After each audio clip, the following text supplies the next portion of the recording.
So this is a photograph of a print that we have in our house.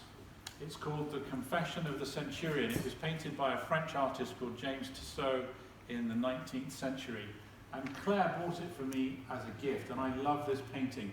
I love the painting because of the story that it tells. It's a story of a man who met Jesus and whose world was rocked by that encounter. It's the story of something that's not made up. It's not someone's imagination of what it might be. If this is a story that is based on an account from the Bible, someone's tried to kind of picture it, put it on canvas.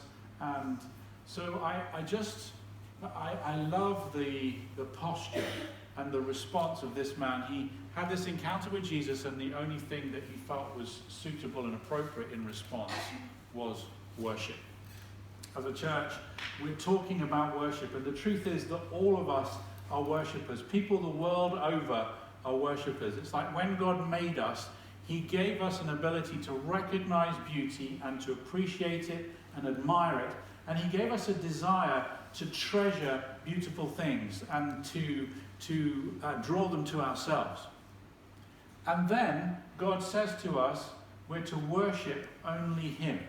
We're to seek him first and above all things and before all things, that he's meant to be the one that we worship. So it's like God's created this beautiful world for us to live in, and then he's put us in the middle of all of that beauty, and he says to us, I expect you to be able to work out what it is that is most of worth in this world. And there are so many sparkly and beautiful and lovely things around us, but every single one of them points to the one who made them. And so God is saying to us, if you're going to be impressed by something, then be impressed by me, because I made all of it. And so we're talking about worship, and we've learned so far that worship is about how we think of something else or someone else. It's about how high they are in our ranking and our rating. If we think highly of them, then we will treat them accordingly. And if we don't think much of them, then they don't get special treatment. And so if we're going to grow as worshippers of Jesus, it all comes down to how we think about him. If Jesus isn't really that big a deal to us, if we don't think much of him, if we don't think about him much, then our worship of him will never amount to much. It will be something that we do half-heartedly. It will be cheap. It will be unenthusiastic. It will be intermittent. It'll be something that we could take or leave. It'll be something that we would be quite happy to do something else instead of. But if Jesus goes up in our estimation, if we become more impressed by him, if he becomes a much bigger deal to us, it's going to change the way that we relate to him. And as a result, it will change our worship. And that is the story behind this picture. You see, this man was a Roman centurion. He was a professional killer, and he was in charge of 100 trained killers. And we don't know from the account in the Bible when this man first became aware of Jesus, but what we do know is that one Friday morning, Jesus was handed into his custody. And as far as he was concerned, Jesus was just another Jewish man, a rebel of some kind, someone that his superiors had decided it was time to eliminate. And so he was given the responsibility of overseeing Jesus' execution. So he did exactly that. Now, his first impression of Jesus probably wasn't that good, because Jesus had already been beaten up before he was handed over to this centurion. So you've got to imagine Jesus with 2 black eyes, a swollen face, probably a bloody nose. His beard had been ripped out in places. And so he wasn't very impressive to look at. And this centurion decided that he would allow his company, his men, to further enjoy themselves by torturing and mocking Jesus. And so he allowed his men to beat Jesus with canes. He allowed them to spit on him. He allowed them to whip Jesus to within inches of his life, literally ripping the flesh off his back and off his legs. And if he'd have known who Jesus really was, that Jesus was the King of Heaven, he probably wouldn't have allowed his men to make a crown of thorns and put it on Jesus' head and then ridicule him by pretending to offer homage to him. He probably wouldn't have allowed them to do that.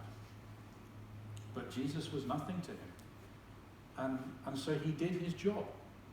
He paraded Jesus through the streets of Jerusalem and to the major crossroads just outside the city walls. And there, this centurion would have been the man who oversaw his men nailing Jesus to a cross next to 2 other criminals who'd also been sentenced to death that day. And it would have been him who would have overseen the pinning of a notice at the head of Jesus' cross that read, "Jesus of Nazareth, King of the Jews." And then it was his responsibility to stand with his men and to ensure that nobody interfered with Roman justice, to oversee this execution. And so he would have stood there and he would have noticed the Jewish authorities jeering at Jesus and mocking him and taking great delight in Jesus' demise.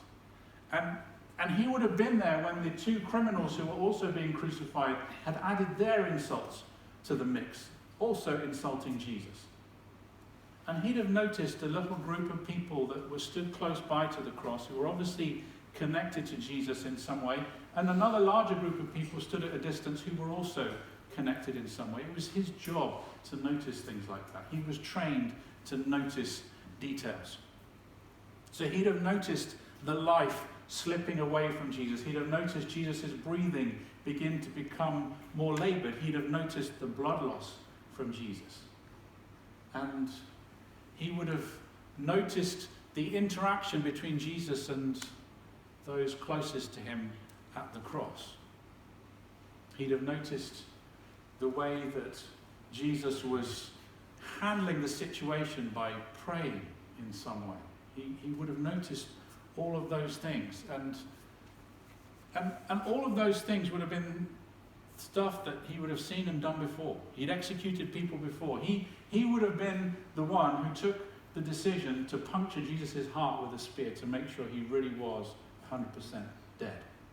And it would have been this centurion who then had to go to the Roman governor and certify, yes, he really is dead. And he was dead because he was a pro. He knew what he was doing. He was good at his job. But there were some things that happened around all of that were unexpected to this Roman centurion. For starters, he wouldn't have expected a man who was being crucified to actually pray, "Father, forgive them. They don't know what they're doing." That would have been a surprise to him. That would have been unlike anything he'd ever seen before. He wasn't expecting Jesus to die with this mighty shout of, "It is finished." Because most people, when they die, it's a bit of a whimper. But not Jesus. And he wasn't expecting the sun to be completely blotted out in the middle of the day, so that it was almost like it was nighttime. And he certainly wasn't expecting that in the moment that Jesus died, there would be this massive earthquake. And so as a result of what he had seen, as a result of what he'd witnessed, we're told that this centurion, together with his men in Matthew's Gospel, they came to a place where their only response was to declare, "Surely this man was the Son of God." They recognized that Jesus was indeed human. He was a man. He bled like a man. He died like a man. And yet there was something about this man on the cross that they just executed that was more than the sign said. More than Jesus of Nazareth, King of the Jews. There was something about this man on the cross that the only conclusion that this centurion could come to was that he was divine. Now, I don't know where you are in your thinking or your assessment of Jesus. You might not know what you think about Jesus yet. You might not think very much of him. You might be undecided what you think about Jesus. You might not think about Jesus at all. Or actually you might think the world of Jesus. You might think very highly of him. But wherever you are on that spectrum, it would be wise to take note of this man's assessment of Jesus. This man was a no-nonsense, say it how it is, man of the world who was good at his job. Probably took pride in his job. And there was something about the way that Jesus died that meant that this man, who started off completely disrespecting Jesus, ended up with a declaration of worship. Ended up recognizing that Jesus was the Son of God. You say, well, what could that have been? What was it? Well, for starters, he must have been struck by the self-control that Jesus had. We're told in the scriptures that while he was being tortured and crucified, he didn't speak a word. He just took it all. And Jesus himself said that at any point he could have called on the help of legions of angels, 12 legions of angels and more, he said. That's like 72,000 angels he could have called on as a minimum help. Do you know, there's an account in the Bible of one angel being dispatched to deal with an army of 185,000 men, wipe them all out. 72,000 angels is an immense amount of power. Jesus had that power at his command, and he chose not to use it. He chose to allow the people around him to disrespect him and to mistreat him in the most horrible way imaginable. Just an incredible amount of self-control. Now, the centurion wouldn't necessarily have believed or known that Jesus had access to all of that power, but there was something about the way that this man died that spoke of self-control. It spoke of him holding back who he really was and what he was truly capable of. And at the end of that ordeal that this centurion had overseen, he recognized this man was the Son of God. This man could have done stuff to us and could have ended this at any moment. So, well, why would Jesus do that? And that's even more incredible, is that the answer to that is because of love. He did this because of love. First of all, love for God. He loved God so much that he committed himself to dealing with the problem of sin and the fact that sin has to be judged and it has to be punished. And he loved God so much that he wanted to ensure that God's name was upheld. He wanted to ensure that God would always be known as just and holy. And so what that meant was that sin had to be dealt with, and it had to be dealt with in full. And so Jesus committed to doing that, so that no one could ever say that God is unfair, or that he's unjust, or that he went soft on sin, or that he wasn't truly holy because he allowed sin to happen and did nothing. No, God did something. God judged sin, and Jesus took that judgment upon himself. He did it because he loved his Father, and he was committed to his Father. And he did it because what he achieved on the cross made it possible for humanity to be reconciled with God in relationship. And he knew that that's what his Father most wanted. And so he committed himself to make that happen because he loved his Father. But he also did it because he loved and loves us. He did it for the joy of seeing us set free from sin and death and hell. He did it for the joy of seeing people who were lost found, and seeing people who were condemned being set free and given a new life, seeing lives that were ruined being completely restored, seeing those who were spiritually dead come back to life. That was the joy that was set before him, and it was that joy that meant that he went through that ordeal. And it was that joy that motivated him in that moment. It was that joy that kept his mouth closed when people were saying things to him and doing things to him that shouldn't be done to any human being. What motivated him was love, love, and more love. Not a single cross word came out of his mouth. Not a single protest. Not a single attempt to justify himself. Not even the tiniest element of bitterness came out of his mouth.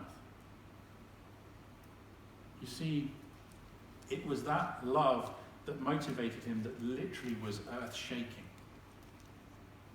It was that love that shook the universe to its very core. You see, because of Jesus' love, because of that love for God and that love for us, he paid for all sin, for all people, for all time.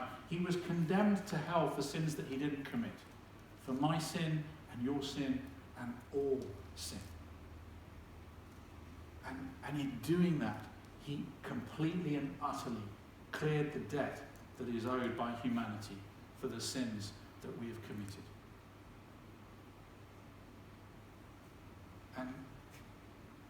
And in doing that, that earth-shattering love, that earth-shaking love that Jesus gave his life with, is the same earth-shaking love that he now extends that invitation to us. That if we would offer our lives to him fully and wholly, without exception or hesitation, if we surrender our lives to him, he promises that he will invite us and include us in his eternal reign. Because having been crucified to pay the sins of the world, God judged that Jesus' life was one that had to be marked and celebrated and was something that was pleasing to him. And so God raised him from the dead, and God raised him to the highest place of authority in the heavens and gave him an eternal kingdom to rule over. And with that love that motivated Jesus on the cross, he extends it to us and says, I want you to be part of my eternal reign. Now, this centurion wouldn't have necessarily understood all of that, but he sensed that there was something more happening on that cross that he was looking at and that he was overseeing than met the eye. That there was something truly incredible happening that he was a part of. And the only response that he felt able to give, that was appropriate to give, was one of worship. Surely this man was the Son of God.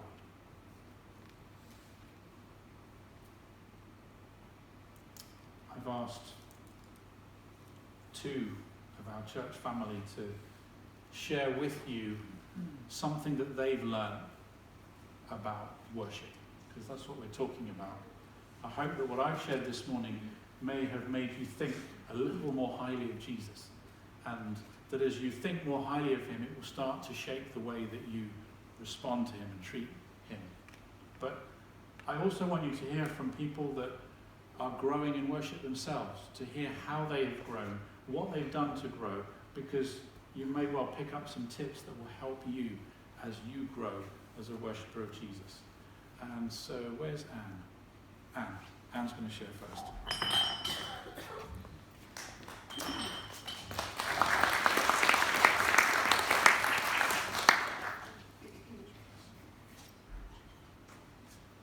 I just wanted to start by thanking our worship leaders and the PA team.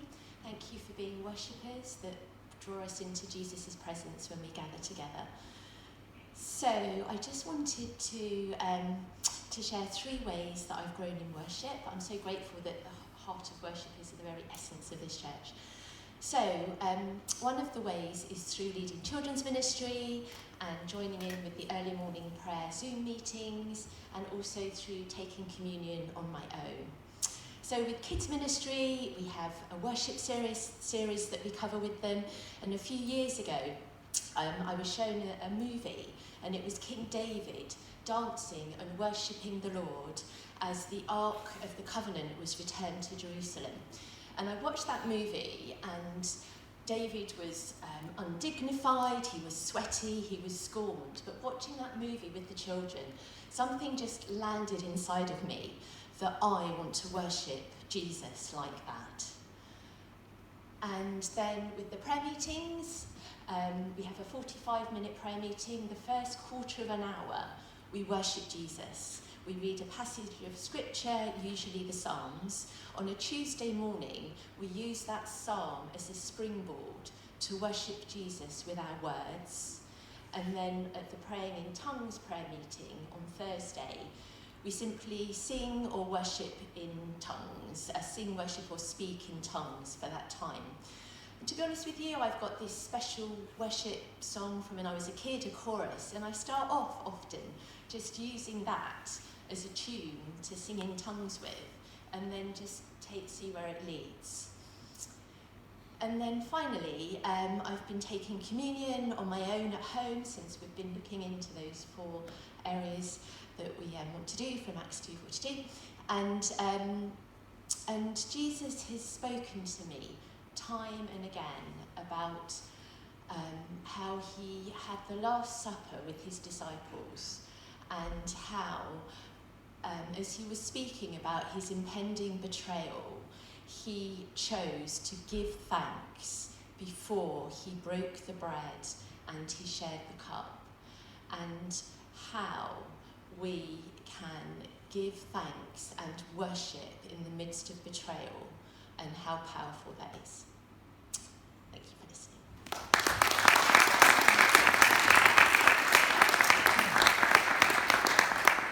Well done. Do make sure that you find Anne after the service and thank her for what she shared. She spent time thinking about it and preparing it, and so well done, thank you. And Jenny is also going to speak, so please welcome Jenny.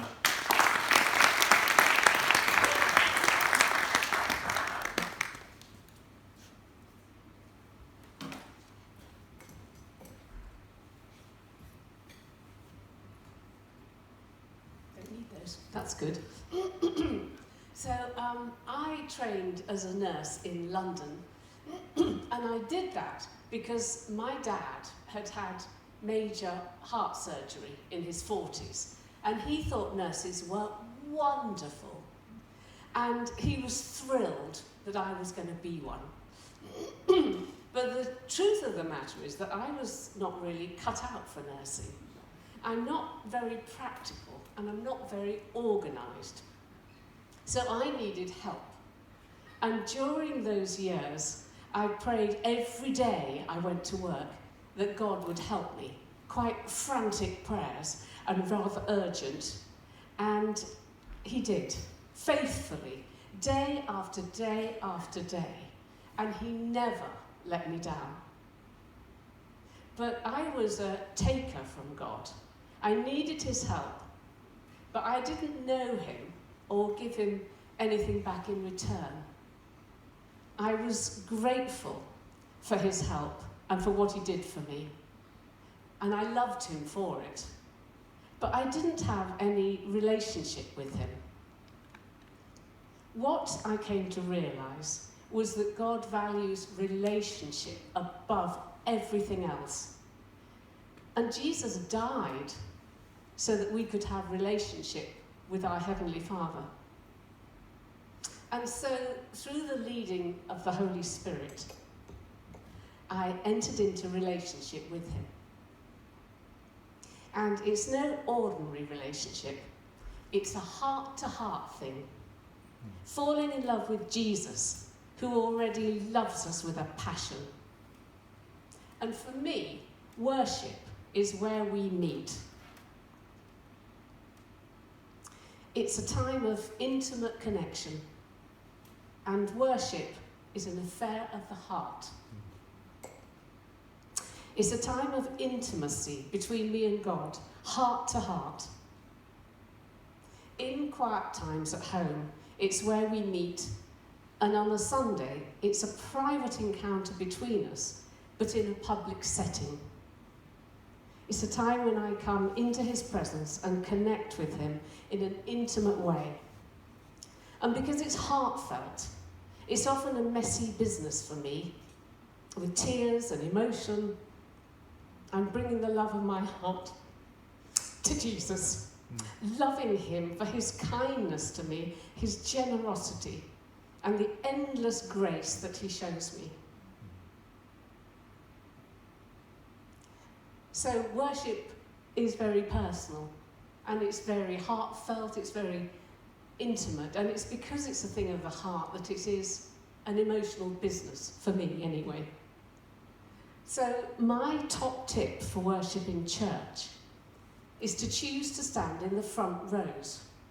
Then you're unaware of other people in church and can only engage. I haven't got my specs on, so I can't see this bit. When you're worshipping and you're at the front of the church, you can fully engage with Jesus, and you're not aware of other people, of what they're thinking, of what they're doing, whether they're worshipping or not. It's your time. It's your time with Jesus to engage with him and enjoy him. Enjoy your time of intimacy with him.